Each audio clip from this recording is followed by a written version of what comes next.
కనుక మంచి ఫలము ఫలింపని ప్రతి చెట్టును నరకబడి అగ్నిలో వెయ్యబడును. దేవుడి పరిశుద్ధ వాక్యమును మన వినికిడిలో దీవించినట్లు ప్రార్థన చేద్దాం. మా ప్రేమ కలిగిన మా తండ్రి, పరిశుద్ధుడైన మా ప్రభువా, జీవాధిపతివైన మా రక్షణకర్త, ఈ ఉదయకాల సమయం నుండి రాత్రి వరకు మీ యొక్క రెక్కల చాటును భద్రపరిచి గతించిన కాలమంతా నీ కృపలో కనికరించి నిలబెట్టిన విధానం బట్టి నీకు స్తోత్రాలు. మరో పర్యాయం మీ సంధికి వచ్చాం ప్రభువా. ఇంతవరకు పాటల ద్వారా నేను స్తుతించాం, వాక్యమైన నోటి మాట దగ్గరకు వస్తున్నాం. మాతో మాట్లాడి మాకు కావలసిన వాక్యాన్ని మీరు పంపించమని, మా అందరికీ, వింటున్న వారందరికీ, దూర ప్రాంతం వింటున్న బిడ్డలకు మీరే మహిమ అవని వారి జీవితాలకు కావలసిన రీతిగా మాట్లాడి మమ్మల్ని బలపరచమని యేసయ్య పరిశుద్ధ నామములో స్తుతించి గణపరిచి ఆరాధించి వేడుకొనుచుంటున్నాం తండ్రి. ఆమేన్, ఆమేన్. కూర్చుందాం.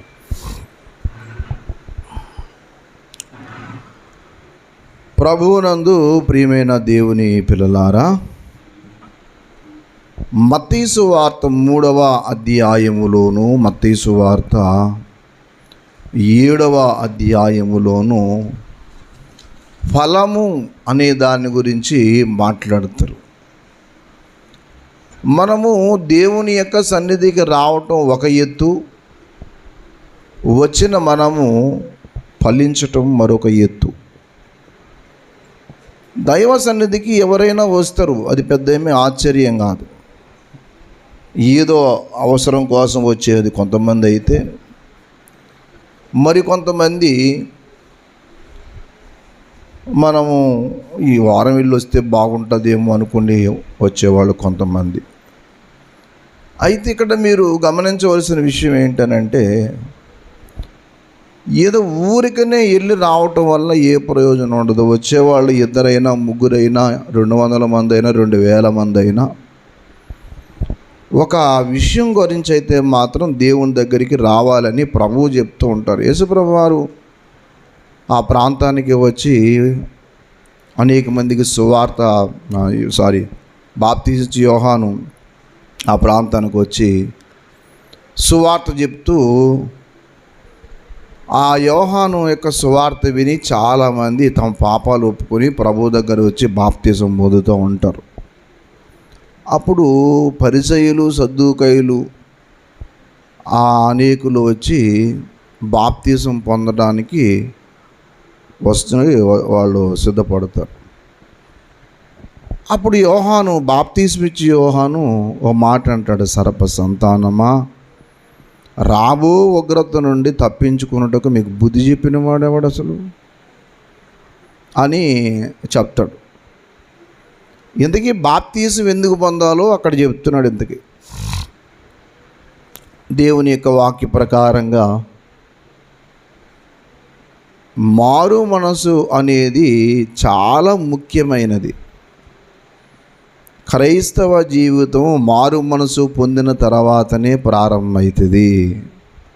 ఇశ్రాయేలీలు పస్కా పండుగ తర్వాతే ప్రయాణం ప్రారంభమైనట్లు, పస్కా పండుగ అనేది ఎందుకు ఏర్పాటు చేశారంటే, ఐగుప్తు దేశంలో సంహార దూత సంచరిస్తాడు. ఆ రాత్రి ఎవరి ఇంటి మీద అయితే రక్తం కనబడదో ఆ ఇంట్లో ఉన్న ప్రథమ కుమారులు అందరూ చచ్చిపోతారు. ఆ ప్రథమ కుమారులు చచ్చిపోకుండా ఉండాలంటే ఈ పస్కా, ఈ పాస్ ఓవర్ అనేది అప్పుడు జరగాలి. ఆ పస్కా పండుగ అనేది ఎందుకు వచ్చింది అని అంటే, సంహార దూత దాటిపోవడానికి ఏర్పాటు చేసిన పండుగ అది. అంతేగాని సంవత్సరం రొట్టె ముక్కలు తింటాం కాదు. సంవత్సరం ఆ మాత్రం మేకలను కోసుకుని మాంసం ముక్కలతో భోజనం చేయడానికి పస్కా పండుగ వచ్చింది కాదు. ఈ యెహోవా సాక్షులు అనేవాళ్ళు ఏ పండుగలు చేయరు, ఈ పస్కా పండుగ ఒకటే చేస్తారు. వాళ్ళు ఈ పస్కా పండుగ మీదనే ధ్యాస పెట్టుకుంటారు. వాళ్ళ త్రిత్వాన్ని నమ్మరు. వాళ్ళు యెహోవా సాక్షులు అనబడినవారు. అయితే జరిగింది ఏంటంటే, ఈ పస్కా పండుగ చేయడానికి రీజను నిర్గమాకాండం 12వ అధ్యాయంలో మీరు తర్వాత చదువుకోండి. అక్కడ కారణం చెప్పాడు. దశమ నాడేమో మేకపిల్లలు తెచ్చుకుని ఇంటి ముందు కట్టాలి, 14వ రోజునేమో దాన్ని వధించి దాని రక్తాన్ని ద్వారబంధ నిలువు కమ్ములు రెండట్లకి పై కమ్మకి పుయ్యాలి, కింద కమ్మకి వేయకూడదు, అంటే తొక్కకూడదు, దాటకూడదని. అదొక పరిశుద్ధమైంది అని. ఆ పస్కా పశువు మాంసం తినే విధానం కూడా చెప్పాడు అక్కడ. చెప్పులు తొడుక్కొని, నడుము కట్టుకుని, చేతకర్ర పట్టుకుని, త్వరపడుచు చేదుకూరలతో తినాలి అంటాడు అక్కడ. ఈ చేదుకూరలతో తింటే తప్ప మీరు ఆ పస్కా పండుగను ఆచరించినట్లు కాదు. దుఃఖం జ్ఞాపకం తెచ్చే చేదుకూరలు. సరే, మొత్తం మీద అక్కడ పస్కా పండుగ దగ్గర నుంచి ప్రయాణం ప్రారంభమవుతుంది. పస్కా పండుగ నుండి ప్రారంభమైన ప్రయాణం చివరికి ఎక్కడ ముగుస్తుంది అని అంటే, యోర్దాను దాటి కనాన్లోను ప్రవేశించిన దగ్గర నుంచి ముగుస్తుంది. ఇది పస్కా పండుగ విషయంలో మరి ఇశ్రాయేలీలు ఆచరించిన విధానము. అయితే వాళ్ళ ప్రయాణం అలా జరిగితే ఈ కొత్త నిబంధనకు వచ్చేటప్పటికి దీనినే మారు మనసు అంటారు. యేసు రక్తములో కడగబడి తమ పాపములు ఒప్పుకొని క్రీస్తు ప్రభు రక్తములో మరి పరిశుద్ధపరచబడి బాప్తీసం తీసుకున్న తర్వాత, బాప్తీసం దగ్గరకు వచ్చిన తర్వాత చేయవలసిన పనులు కొన్ని ఉన్నాయి. ఏదో అందరూ వస్తున్నారు, నేను వచ్చి వెళ్తున్నానంటే అది భక్తి కాదు. భక్తికి తార్కాణం ఏంటనంటే, వచ్చిన ప్రతి వ్యక్తి కూడా తప్పనిసరిగా ఒక ప్రయత్నం అంటూ జరగాలి. ఏంటి ఆ ప్రయత్నం అనంటే, రాబో ఉగ్రతను తప్పించుకోవడానికి మనం తప్పనిసరిగా మనల్ని మనం సిద్ధపరచుకోవాలి. రాబో ఉగ్రత ఒకటి ఉంది. దేవుడు ఆయా సేవకులను, ఆయా వ్యక్తులను లేవనెత్తి సువార్థికులను సంఘములో కొంతమంది లేవనెత్తి నిత్య శిక్ష నుండి తప్పించబడ్డానికి సువార్తను అందిస్తూ ఉంటాడు. దేవుడు ఈ సువార్త ప్రకటన ఎందుకు చేస్తాడంటే, దేవుడు మాకు ఈ విషయం తెలియకుండా మరుగు చేసేసాడని చెప్పి ఎవ్వరు చెప్పకుండా ఉండడానికి దేవుడు ఆ ఏర్పాటు చేశాడు. దేవుడు చేసిన ఏర్పాటులో మనం కానీ అందులో ప్రవేశించకుండా మన సొంత చిత్తాన్ని నెరవేర్చుకున్నాం అనుకోండి, ఖచ్చితంగా రాబో ఉగ్రతను తప్పించుకోలేవు. అందుకనే ఇంత ప్రయాసపడి దేవుని పరిచర్య చేయడానికి ప్రధాన కారణం, అందరి విషయం నేను మాట్లాడట్లేదు కానీ జీవితాలు త్యాగం చేసిన సువార్థికుల కోసం మాట్లాడుతున్నారు. చాలామంది బంధువులు త్యాగం చేశారు, జీవితాలను త్యాగం చేశారు, కుటుంబాలను త్యాగం చేశారు, సౌఖ్యం త్యాగం చేశారు, సర్వం కోల్పోయారు సువార్త ప్రకటన కోసం. నిద్ర త్యాగం చేశారు, తిండి త్యాగం చేశారు, లోకంలో రకరకాల మాటలు మాట్లాడుతుంటే అవన్నీ పట్టించుకోకుండా క్రీస్తు ప్రభువు కోసం సాక్షులుగా బ్రతికారు. ఇదంతా కారణం ఏంటంటే, నిత్య నరకాగ్ని నుండి తప్పించుకోవడానికి, నిత్యనాశనం తప్పించుకోవాలి అనే ఒక కారణమే తప్ప రెండవది ఏమీ లేదు. ఈ నిత్య నరకాగ్ని తప్పించుకోవాలనుకున్న ప్రతి వ్యక్తి చేయవలసిన ప్రప్రద పని ఏంటంటే, నేను పాపిని, నా పాపములు మీ రక్తంతో కడిగి నన్ను పవిత్రపరిచి బాప్తీసాన్ని నన్ను సిద్ధపరచు తండ్రి అని ప్రభువుని అడిగి మనం సిద్ధపడి ఏం చేయాలనంటే, మారు మనసునకు తగిన ఫలము ఫలించాలి. ఇది రెండవది. ముందు మారు మనసు పొందాలి, బాప్తీసం తీసుకోవాలి. తీసుకుని ఏం చేయాలి? మరి ఏం చేయాలి అని అంటే, నేను మారు మనసు పొందాను, బాప్తీసం తీసేసుకున్నాను, ఇంక అక్కడితో నా జీవితం అయిపోయింది కాదు. ఇక్కడి నుంచి అసలు ప్రారంభమైంది. అదేంటనంటే, you must be fruitful, you must bear fruits అన్నమాట. నువ్వేం చేయాలంటే అవి నువ్వు ఫలాలు ఫలించాలి. ఫలభరితమైన జీవితము లేని ఎడల, ఫలించే జీవితం లేకపోతే దేవుడు ఏం చేస్తాడు అక్కడ చెప్పుకుంటూ వచ్చాడు.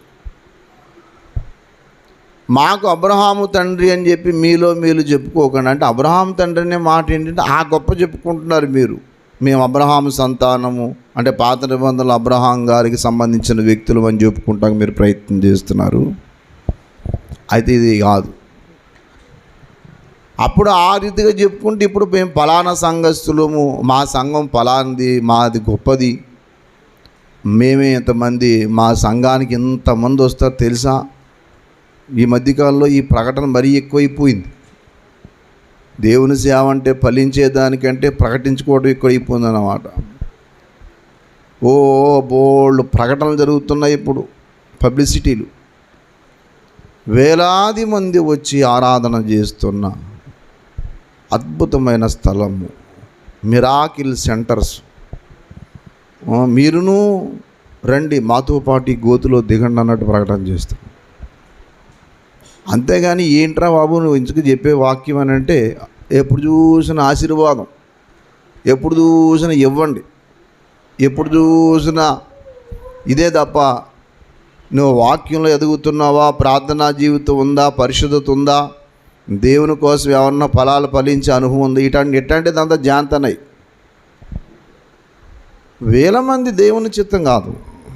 ఇక్కడ మీరు బాగా గుర్తుపెట్టుకోండి, 200 మించిన సంఘం ఎప్పుడు ఉండకూడదు.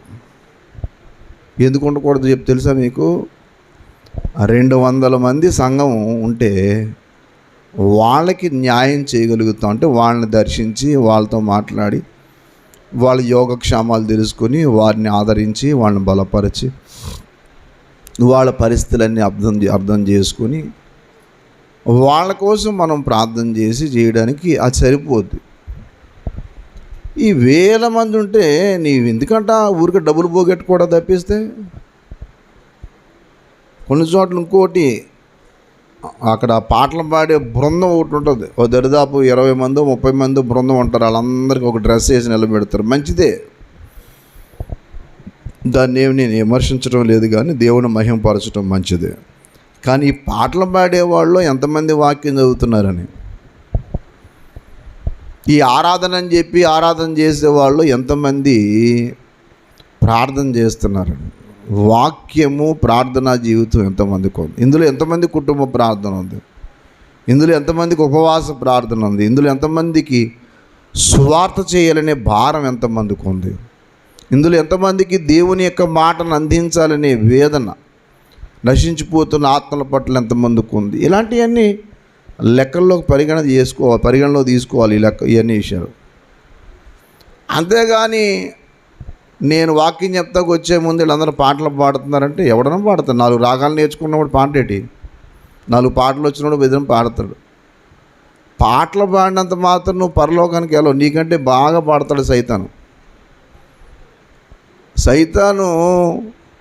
వాడు సంగీతానికి మూలకారకుడు, వాడు పాటలు పాడే బృందానికి ప్రధానమైన గాయకుడు. నువ్వు పాటలు పాడితే సరిపోదు, వాక్యాన్ని ఎంత ధ్యానం చేస్తున్నావు. పాటలు పాడుతున్నావు, మంచిది, సంతోషం, పాడాలి, నేర్చుకోవాలి, నేర్పించాలి. కుటుంబ ప్రార్థనలో నీ పిల్లలకి లేదా నీ ఇంట్లో వాళ్ళకి ఏ క్రమశిక్షణ నేర్పించావు, నువ్వు ఎంత తగ్గించుకుని దేవుని కోసం ఫలిస్తున్నావు, నీ ప్రార్థన ఎంత ఫలభరితంగా ఉంటుంది, ఇవన్నీ పరీక్షించుకోవాలా. ఏదో వెళ్తున్నాను సార్ వచ్చేస్తున్నానంటే ఏం ప్రయోజనం? ఒక ప్రమాదం అయితే పొంచి ఉంది. మేము ఫలానా వాళ్ళకి సంబంధించిన వాళ్ళు, మేము ఫలానా వాళ్ళకి సంబంధించిన వ్యక్తులను చెప్పుకుంటే సరిపోదు బాబు. అవసరమైతే రాళ్ల వలన దేవుడు పిల్లలు పుట్టించగలడు. అబ్రహామునకు పిల్లలు ఈ రాళ్ల వల్ల పుట్టిస్తాడు. అంటే కఠినమైన వ్యక్తుల ద్వారా కూడా దేవుడు అద్భుతాలు చేయగలుగుతాడు. మీరు ఫలం లేకుండా ఫలానోళ్ళు కొడుకుని చెప్పుకుంటే ఏం ప్రయోజనం అయినా? నువ్వు ఫలానా సంఘం మాది సర్వసత్యం, మా దగ్గర తప్ప ఇంకెక్కడ సత్యము లేదని చెప్పుకోండి. మా దగ్గర ఎక్కడ సత్యం, ఇంకెక్కడ సత్యం లేదు, మా దగ్గరే స్వచ్ఛమైన విషయం ఉంది అని చెప్పుకుని ఏం ప్రయోజనం? బైబిల్ లేదు, ప్రార్థన లేదు. కొంతమందికి ప్రార్థన చేయటం, మొన్న ఎవరినో ప్రార్థన చేయమన్నాను, ప్రార్థన చేయమంటే ఆ పిల్లలకి నోట్లోంచి ప్రార్థన రావట్లే. అసలు కారణం ఏంటంటే వాళ్ళ ఇంట్లో ప్రార్థన చేసే అనుభవం లేదు. ఆ పిల్లలకి ప్రార్థన నేర్పించే అనుభవం లేదు. ప్రార్థించే అనుభవం ఎప్పుడైతే ఉంటుందో పిల్లలకు ఖచ్చితంగా ప్రతి ప్రార్థన నేర్పిస్తారు. ఆ ప్రార్థనా జీవితం వాళ్ళని నిలబెడుతుంది. కొంతమందికి ఏదో ఒకటి రెండు పాటలు తప్ప ఇంకే పాట రాదు. ఎందుకంటే కుటుంబ ప్రార్థనలు నేర్పిస్తేగా. ఫలించటం అనే మాటకి బైబిల్ ప్రధానమైన స్థానం ఇచ్చింది. ఫస్ట్ నుంచి కూడా దేవుడు అదే కోరిక, అదే ఆశ, ఫలించాల. నువ్వు ఎక్కడున్నావంటే అక్కడ ఆగిపోకూడదు. అందుకే యేసుప్రభు వారు ఈ విత్తువాను ఉపమానం చెప్పింది. అందుకే ఇతువాను ఉపమానం ప్రారంభించింది ఎందుకు తెలుసా? కొన్ని విత్తనాలు దారి ప్రక్కన, కొన్ని విత్తనాలు మన్ను లేని రాత్రి నేల, కొన్ని విత్తనాలు ముళ్ళ పొదల్లో, కొన్ని విత్తనాలు మంచి నేల. 4 నేలలు చెప్పాడు అక్కడ. 4 స్థలాలు చెప్పాడు. ఒకటేమో దారి పక్కన.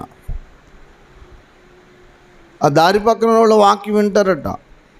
కానీ చిత్రం ఏంటనంటే విన్న వాక్యం ఆ గుమ్మం దాడి పోద్ది. మనం ఏ వాక్యం విన్నామమ్మా అంటే ఏమోనండి, ఏమంటే విన్ని సరిగ్గా వింటేగా. అవునా, అంతకుముందు ఏ వాక్యం చెప్పారు అంటే ఏమో సార్ ఏదో చెప్తాడండి ఆయన, మాకు ఏం తెలుసండి ఇవన్నీ. ఏదో ప్రార్థనకి వెళ్ళమంటే వెళ్తాం తప్ప ఆయన చెప్పే వాక్యాలన్నీ గుర్తుపెట్టుకుంటా. ఓ ప్రసంగం చేస్తాడా ఏమన్నా, బోల్డ్ ప్రసంగాలు చేస్తాడు అని చెప్పి. ఒకసారి ఒక ఆమె వచ్చి పొగుడుతూ ఉంది నన్ను. బాబు మీరు ఎంత బాగా చెప్తారండి బాబు, మీరు వచ్చేటోడికి మాకు ఎక్కడ లేని సంతోషం అండి బాబోయ్, మీరు వచ్చినప్పుడల్లా మాకు ఆనందం బాబు. అవునమ్మా, నేను వచ్చినప్పుడు అంతకుముందు వచ్చినప్పుడు ఏ వాక్యం చెప్పాను అంటే ఎక్కడ గుర్తుంటాయి బాబు అంటుంది మళ్ళా. మరి నేను వచ్చినప్పుడు ఎంత బాగా వాక్యం చెప్తాను, నన్ను పొగుడుతున్నావు, మరి ఎందుకు ఏ వాక్యం విన్నావు నువ్వు అని అడిగితే అదేం గుర్తులేదట. వాక్యమును మనము నిజంగా కానీ ధ్యానం చేసి ప్రార్థించి కుటుంబ ప్రార్థనలో ఉండి కన్నీటి ప్రార్థన చేయగలిగితే గ్యారెంటీగా ఫలిస్తాం. ఫలించాలనుకున్న వాళ్ళు కొన్ని పనులు చేయాలి. అందుకనే ఫలించని చెట్టు నరకబడి అగ్నిలో వెయ్యబడును అన్నాడు. చూడండి 10వ మాట, మత్తయి సువార్త 3:10. ఇప్పుడే గొడ్డలి చెట్ల వేరున ఉంచబడి ఉన్నది గనుక మంచి ఫలము ఫలింపని ప్రతి చెట్టు నరకబడి అగ్నిలో వెయ్యబడుతుంది. ఫలము లేని ప్రతి చెట్టు, ఫలించని ప్రతి చెట్టు నరకబడుతాయి. ఆత్మ ఫలములను ఫలించుమా, ఆత్మలో ఆనందించుమా, ఫలింపని ప్రతి తీగను నరికి పడవేయును అగ్నిలో మన ప్రభువు. ఫలింపని ప్రతి తీగను నరికి పడవేయును అగ్నిలో మన ప్రభువు. ఆత్మ ఫలములను ఫలించుమా, ఆత్మలో ఆనందించుమా. అందులో చక్కగా ఆత్మఫలము ఫలించు, ఫలింపని ప్రతి తీగ నరకబడి అగ్నిలో వేయబడుతుంది. ఫలభరితం లేకపోతే దేవుడు బాధపడుతాడు, నీకు ఏ బహుమానం దొరకదు. అందుకనే భక్తి జీవితంలో ఫలించుట అనేది ప్రధానమైన అంశం. ఫలించాలనుకుంటే ఏం చేయాలి అంటే 1వ కీర్తన గుర్తుపెట్టుకుంటాం మనం అందరం, అంటే చదువుతాం, కానీ దాన్ని అమలు చేసుకోవాలి. దుష్టుల ఆలోచన చొప్పున నడవక, పాపుల మార్గమున నిలవక, అపహాసకులు కూర్చుండు చోటన కూర్చుండక. అంటే నువ్వు ముందు ఏం చేయాలని అంటే ఆ దుష్ట సాంగత్యాన్ని వదిలేయాలి. నువ్వు ఫలించాలనుకున్న ప్రతి వ్యక్తి ఏం చేయాలంటే నీ ఫ్రెండ్షిప్ మారాలా. భక్తిపరులతో సహవాసం చేయరు చాలామంది.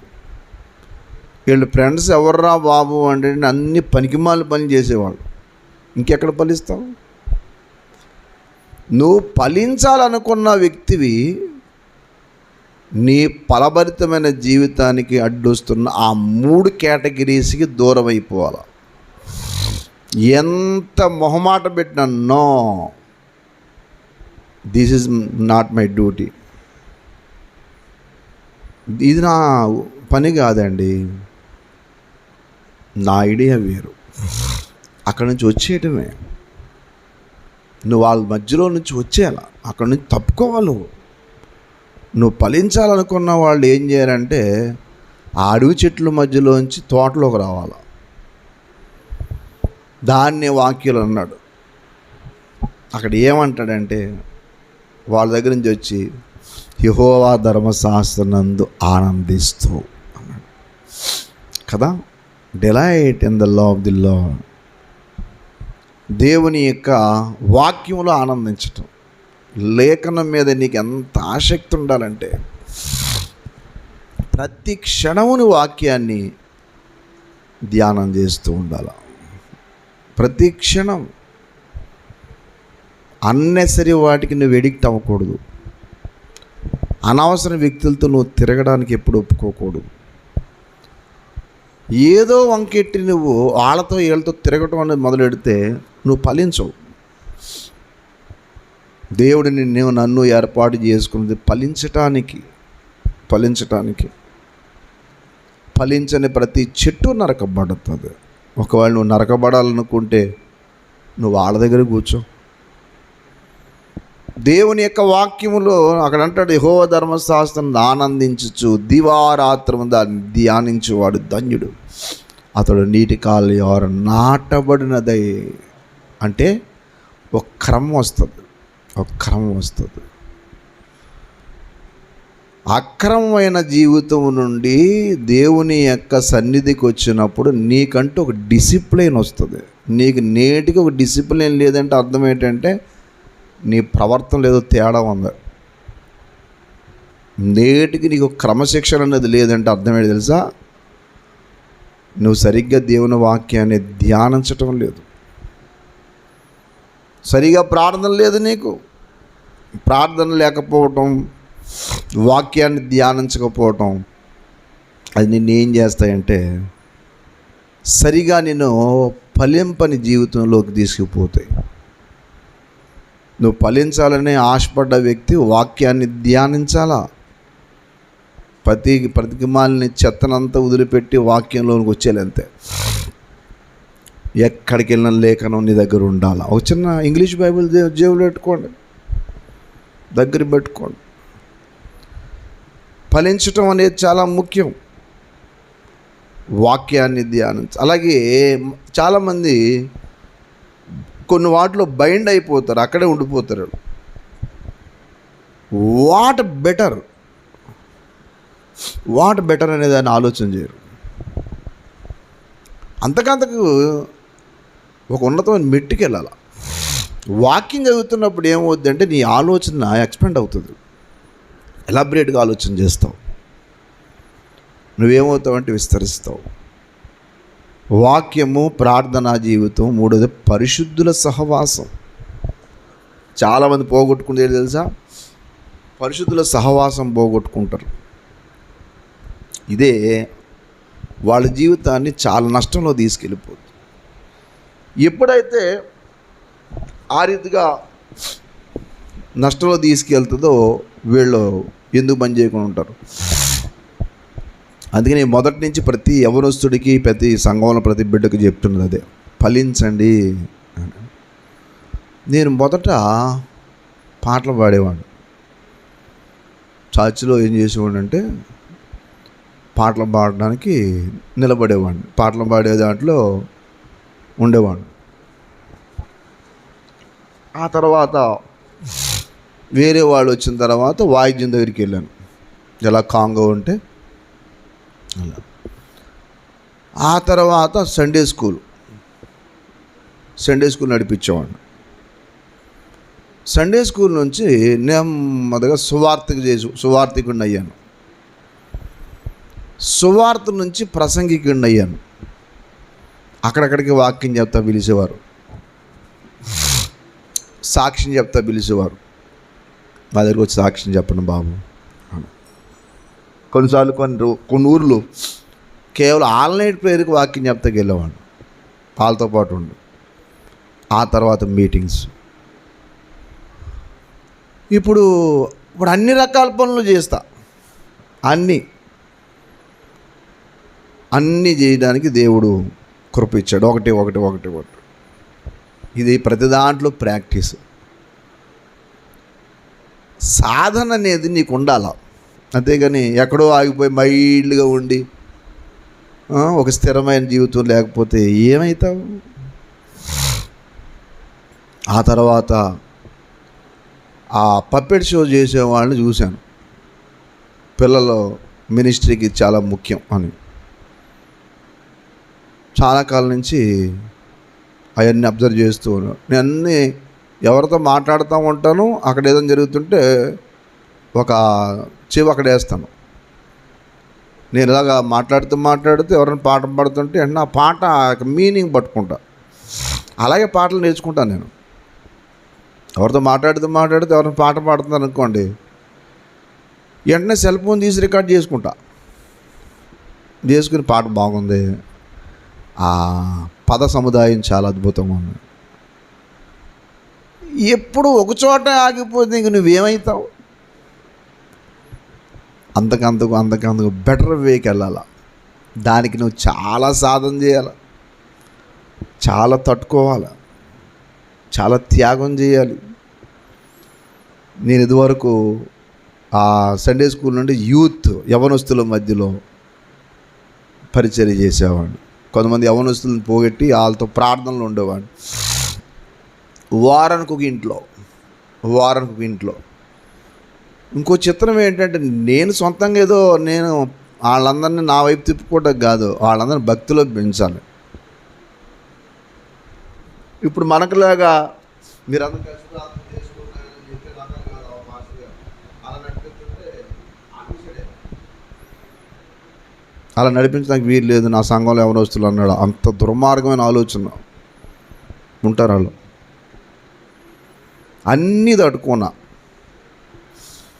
కానీ ప్రభు కృప ఏంటంటే, ఎరోగరా దేవా, ఒక రైతు ఒక పొలం సంవత్సరానికి కనీసం 3 పంటలు పండేలా చూస్తాడు. కనీసం నేను సంవత్సరానికి ఒక 3 ఆత్మలన్నా సంపాదించుకోవాలి. 3 ఆత్మలన్నా సంపాదించుకుంటాం చాలు. అందుకని ఆ మంచినీళ్ళ బండి ఇత్తనం గురించి మాట్లాడుతూ, ఒకటి 100 అంతలు, ఒకటి 60 అంతలు, ఒకటి 30 అంతలు అన్నాడు. ఆ 3 అన్నాడు. ఎందుకన్నాడు తెలుసా? 100 అంతలు ఫలించకపోతే కనీసం 60 అంతలు, కనీసం 30 అంతలు. ఆ ఫలించే విషయంలో నువ్వేం చేయాలనంటే, ఆ దుష్టుల ఆలోచన చెప్పున్నాడు, ఒక పాపలు మారినలాక అదొకటి మానేసి వాక్యం నువ్వు ధ్యానం చేస్తుంటే సరిపోదు. కానీ నీకు ఇంకొకటి కూడా కావాలా. ఏం కావాలి అంటే, లూకాసు వార్తలో 8వ అధ్యాయములో చక్కగా ప్రభు వివరించారు ఆ విత్తువాని ఉపమానం గురించి. మత్తయి సువార్త 13, లూకా 8. ఇక్కడ అధ్యాయం ఇక్కడ రాసుకోండి. 11వ వచనం చూడండి. 8:11. ఈ ఉపమాన భావం మేమనగా విత్తనము దేవుని వాక్యము. విత్తనం ఏంటి చెప్పండి అమ్మా? అది అక్కడ 4 నేలలు ఉన్నాయి. అదంతా నేను ఇప్పుడు చదివించడం లేదు, కానీ చివరి నేల చూడండి, 15వ వచనం. మంచి నేల నుండి విత్తనమును పోలిన వారెవరనగా యోగ్యమైన మంచి మనస్సు. అది విషయం. యోగ్యమైన మంచి. నీ మెంటాలిటీ క్రూయల్గా ఆలోచన చేయొద్దు ఎప్పుడు. చాలామంది తప్పడడుగులు ఆలోచనలోనే తేడా, అక్కడే బోల్తా పడతారు. వీళ్ళు ఏదో ఊహించుకుంటారు. అందుకని ఎప్పుడు ఉన్నతంగా ఆలోచన చేయాలి, కానీ లీన్గా ఆలోచన చేయకు. చెత్తంతా ఆలోచన చేసి పెట్టుకోక. ఏదో ఆలోచన పెట్టుకుని దేవుని సహవాసానికి వాక్యానికి. కొన్నిసారి ఇంట్లో చిన్న సమస్య రాగానే వీళ్ళ బుర్రలో ఏదో దూరి వాళ్ళతో ప్రార్థన చేయటం మానేస్తారు. ఇంట్లో చిన్న సమస్య ఏర్పడుతుంది, ఏమండి ప్రార్థన చేసుకుందాం రాండి అంటే ఏ అవసరం లేదు, నేను బయటికి వెళ్తున్నాను, నువ్వు చేసుకో. అలాగే కొన్నిసార్లు భార్యలు, కొన్నిసార్లు పిల్లలు కోపం వచ్చిన కుటుంబ ప్రార్థన పగిలిపోద్ది. మళ్ళా ఏంటి కోపం, కుటుంబ ప్రార్థన మానేసంత పట్టుదలేంటిరా నీకు, రాగల ముందుకు అని చెప్పి ఉండాలి. కొంతమంది ఎలాంటి దేవునికి వ్యతిరేకంగా నడిచిన ఎంత సీరియస్ అవరు ఏంటో అర్థం కాదు. ఒక్క కేకేస్తే వచ్చి కూర్చుండే అంత విధానం ఉండాలి, అది విషయం. అందుకని ఇక్కడ ఏమన్నాడంటే యోగ్యమైన మంచి మనస్సు. ఏ మనస్సు చెప్పండి? అందరూ ఫలించరు, మరి ఎవరు ఫలిస్తారు? యోగ్యమైన మంచి మనసు ఉన్న వాళ్ళు అందరూ ఫలిస్తారు. మొదటిది, వాక్యము విని దానిని అవలంబించి ఓపికతో ఫలించువారు. వినేటప్పుడే నీ మనసు స్టేబుల్గా ఉండాలి, నీ మనసు స్థిరంగా ఉండాలి, దాన్ని అవలంబించాల, వాక్యాన్ని అప్లై చేసుకోవాలి. దేవుడు నేను తగ్గించుకోమన్నాడు, తగ్గించుకో. నేను దీనుడు అవ్వమన్నాడు, దీనుడు అవ్వు. ప్రార్థించమన్నాడు, ప్రార్థించు. ప్రతి చిన్నదానికి లోబడు. కొంతమంది వాళ్ళ బర్త్డేలు, పెళ్లి రోజులు, లేకపోతే కొన్ని ప్రత్యేక సందర్భాలు ఉంటే ఇప్పుడే ఆ జబ్బు వచ్చింది చాలామంది జనాలకి. ఒక దైవజనుడికో లేకపోతే ఫోన్ చేసి అది వెళ్ళి ఆ పిల్లలతో పాటు ప్రార్థన చేయండి అయ్యా అని అడిగే అలవాటు ఇప్పుడు చాలామందికి లేదు. నేను మళ్ళా రేపు ఆదివారం చెప్తాను, సంఘంలో ఉన్న ప్రతి వారికి చెప్తున్నాను, నీలో దీనత్వం అనేది ఉందో లేదో అక్కడ తెలిసిపోద్దు. నీ ప్రత్యేక అకేషన్ అనేది అందరికీ అన్నీ గుర్తు లేకపోవచ్చు, నీకంటూ గుర్తుంటుంది కదా, మర్చిపోతారా? మరం అప్పుడు ఏం చేయాలి? ప్రత్యేకంగా దైవ సన్నిధికి వెళ్ళి, దేవుని యొక్క సేవకుని దగ్గరికి వెళ్ళి, అన్నా అక్క నాకు ఈరోజు ప్రత్యేకమైన దినం, ప్రతి బర్త్డేకి, ప్రతి పెళ్లి రోజు, ప్రతి ప్రత్యేక సందర్భంలో ఖచ్చితంగా ఆ ప్రార్థన చేయించుకోవాలంటే మనకు ప్రార్థన రాక కాదు, నీ దీనత్వం ఎంతో అక్కడ తెలిసిపోతుంది. ఆ దీనత్వం అక్కడ తెలుస్తుంది. నువ్వు కానుక ఇవ్వకపోయినా నష్టం ఏమీ లేదు, మనం వెళ్ళాల. ఎందుకు వెళ్ళాలి? వాళ్ళ ప్రార్థన చేసినందుకు ఆశీర్వాదం వచ్చిందో లేదో తర్వాత సంగతి. ఇక్కడ నీలో ఉన్న దీనత్వం ఇక్కడ పడింది చూసావు, అదే నిన్ను ఆశీర్వాదం నడిపిస్తుంది. పిల్లలకు కూడా అది నేర్చుకుంటారు. మేము ఈ పని, మేము ఏదైనా ఒక అకేషన్ ఉంటే ప్రార్థన చేయించుకోవాలన్నమాట అని అప్పుడు ఆ పిల్లల తరతరంగా వెళ్తూ ఉంటాయి. అదని దీవెనది, అదని తగ్గింపు నీకు ఉండాలి. ఆ దీనత్వం కూడా మనిషిని ఏం చేద్దంటే ఫలించే జీవితంలో తీసుకెళ్తుంది. ఇది గుర్తుపెట్టుకోండి ఎప్పుడు. కాబట్టి దీన్నే వాక్యం ఏమంటారంటే ఓపికతో ఏం చెప్పండి, ఫలించువారు. ఏటమ్మా? ఓపికతో ఫలించటం. కాబట్టి చివరి మాట చెప్పి నేను ముగిస్తా, ప్రార్థన చేస్తా. ఒక మాట మీరు మర్చిపోకండి, ఏమిటంటే భక్తి జీవితంలో ఫలించకపోతే ప్రభువే బాధపడతాడు. లూకాసు వార్తలోనే విషయం చెప్పాడు, 3 సంవత్సరాల నుంచి చూస్తున్నాను దీనివల్ల నేల ఎందుకు వేస్ట్ అవ్వాలి, నరికేస్తే వదిలిపోద్ది, నేల కూడా కలిసి వస్తుంది అన్నట్టు తోటమాలు బతిమాలినట్టు ప్రభా వద్దు, ఈ ఒక్క సంవత్సరం చూద్దాం, ఈ ఒక్క సంవత్సరం కనీసం ఇప్పుడు ఫలించలేదు అనుకో, అప్పుడు నరికేద్దాం. ఎప్పుడు చెప్పండి?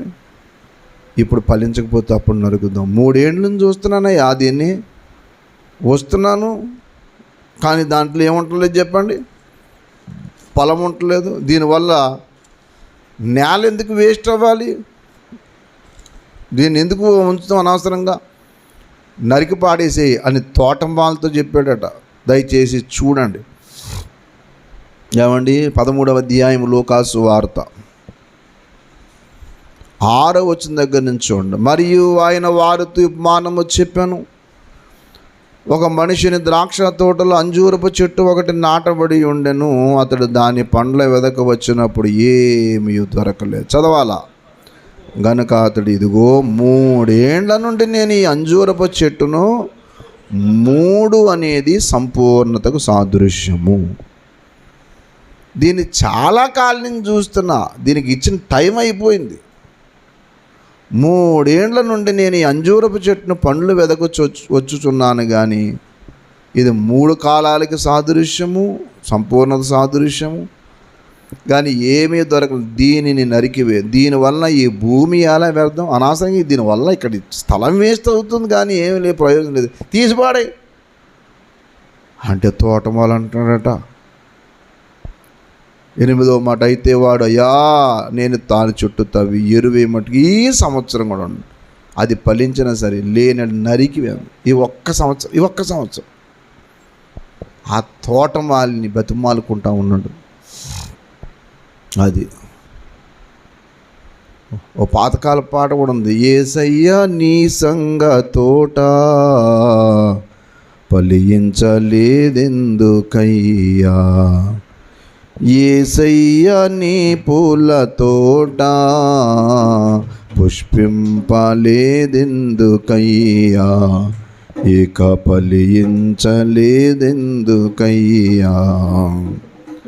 రకరకాల విత్తనములు ప్రేమ మేరా చల్లినావు, సంగమేచిన చిగురాకులేసిన పూలెందుకు పూయలేదో, ఫలమెందుకు పండలేదో. సంఘానికి వస్తున్నా, అన్నీ చేస్తున్నా, కానీ ఎందుకు ఇలాగైపోయింది? నీలో ఏమొచ్చింది అసలు? నీలో ఫలించకపోవడానికి కారణం ఏమిటి? అది మనం గమనించుకోవాలి. ముళ్ళతుప్పలా, లేకపోతే మన్ను లేని రాతి నేల, లేకపోతే దారి పక్కన ఏమవుతుంది? దారి పక్కన దుష్టుడు ఎత్తుకుపోతున్నాడు. మన్ను పైకి బాగుంటుంది, లోపల రాయి ఉంటుంది, అంటే వేషధారితనం. ఆ బండబద్దలను మళ్ళీ వాక్యం అనే సుత్తే కావాలా. తర్వాత 3వది ముళ్ళ తుప్పలు, ఐహిక విచారము, అంటే లోకాశలు, ధనం, మోసము ఆ వాక్యాన్ని అణిచివేస్తాయి.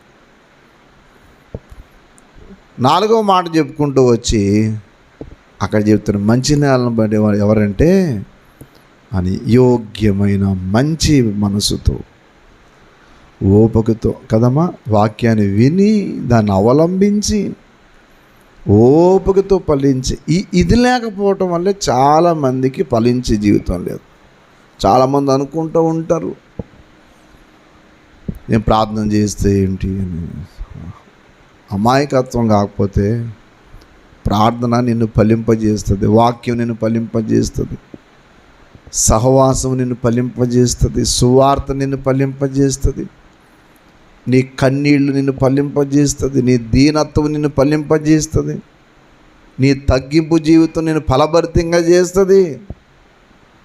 చాలామందికి ఇవి లేకపోవటం వల్లే ఫలింప జీవితం లేదు. కాబట్టి ఫలించిన ప్రతి చెట్టు నరకబడి అగ్నిలో వేయబడద్దు. అలాంటి స్థితికి వెళ్ళకుండా, అందుకని అంటాడు యోహాను సువార్తలో, నాలో ఫలింపన ప్రతి తీగే పెరికివేయబడి, తీసివేయబడి, కాల్చివేయబడుతుంది. యోహాను సువార్త 15వ అధ్యాయము దయచేసి అందరూ చూడండి. యోహాను సువార్త 15:6, ఎవడైనా నా యందు నిలిచి ఉండని ఎడల వాడు తీగ వలె బయట పారవేయబడి ఎండిపోవను, మనుషులు వాటిని పోగు చేసి అగ్నిలో పారవేతారు, అవి కాలిపోవు. అక్కడ పనికిరాని తీగే అంటూ కట్టబడని తీగే, నిలబడని తీగే అని కొన్ని తీగల గురించి చెప్పాడు. పనికిరాని తీగలు ఉన్నాయంటే అందులో 2వ వచనంలో పనికిరాని తీగలు తీసి పారవేయును అంటాడు. నా యందు నిలిచి ఉండని తీగను తీసి పారవేయబడును అంటాడు. పనికిరానివి, నిలిచి ఉండనివి, ఫలించనివి, అది 3 అక్కడ చెప్పుకుంటూ వచ్చాడు. మరి నువ్వు ఏ తీగగా ఉన్నావు? పనికిరాని తీగవా? యూజ్లెస్గా ఉన్నావా? మనమందరం అలాగానే ఉన్నామా? కాబట్టి మనం ఫలిస్తే ఏంటంట మేలు, మనం ఫలిస్తే మన జీవితాలు ఉన్నతంగా ఉంటాయి, దేవుడికి మహిమ ఉంటుంది.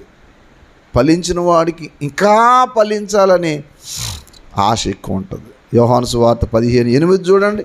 మీరు బహుగా ఫలించటం వలన ఇందువలన మీరు నాకు శిష్యులు అవుతారు, నాకు దగ్గర అవుతారు. ఫలించకపోతే దేవుడికి శిష్యులు కూడా కాలేం. కాబట్టి ఫలించి అభివృద్ధి చెంది అనేక మందిని రక్షణ నడిపించే భాగ్యంలోకి వెళ్దాం. ప్రభు పరిశుద్ధాత్మ దేవుడు, త్రియేక దేవుడు ఆ కృప మనందరికీ దయచేసి బహుగా ఫలింపజేయనుగాక. ప్రార్థన చేద్దాం. మోకరించండి, మోకరించి ప్రార్థన చేద్దాం. యేసయ్యా, నేను ఫలించే అనుభవంలోకి నన్ను నడిపించు ప్రభువా. ఇన్ని సంవత్సరాలు వస్తున్నాను కానీ నాలో స్థిరత్వం లేదు. నేను అక్కడ ఆగిపోతాను. వ్యక్తిగత జీవితంలోనూ ఫలభరితం లేదు, భక్తి జీవితంలో ఫలభరితం లేదు, ప్రార్థనలో మార్పు లేదు.